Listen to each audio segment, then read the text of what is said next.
আইপিএলে এই 5 তারকা ক্রিকেটারের জন্য ঝাঁপাবে আরসিবি। এবার টাকা জলের মতো বইবে। রয়্যাল চ্যালেঞ্জার্স বেঙ্গালুরু এখনো পর্যন্ত আইপিএল ট্রফি জিততে পারেনি, কিন্তু 2025 সালের মেগা নিলামে তারা কিছু বড় তারকাকে দলে টানতে মরিয়া। প্রথমেই রয়েছে অস্ট্রেলিয়ার মিচেল স্টার্ক। কেকেআর তাকে 24.75 লক্ষ টাকায় দলে নিলেও পরের মরশুমে তাকে রিটেন না করলে আরসিবি তাদের বোলিং আক্রমণ শক্তিশালী করার জন্য ঝাঁপাতে পারে। তালিকায় পরের নাম ইংল্যান্ডের ফিল সল্ট, যিনি কেকেআরের হয়ে চ্যাম্পিয়নশিপ জিততে গুরুত্বপূর্ণ ভূমিকা নিয়েছিলেন। যদি কেকেআর তাকে রিটেন না করে তবে মিডল অর্ডার মজবুত করতে আরসিবি তাকে দলে নেওয়ার চেষ্টা করবে। তরুণ শ্রীলঙ্কান অলরাউন্ডার দুনিত ওয়েলালাগে, যিনি স্পিন এবং বড় শট নেওয়ার ক্ষমতার জন্য পরিচিত, তাকে নিয়েও আগ্রহী আরসিবি।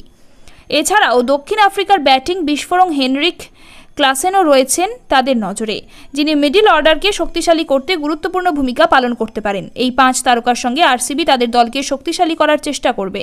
এই মেগা নিলামে তাদের জন্য বইবে কত টাকা, সেটাই দেখার বিষয়।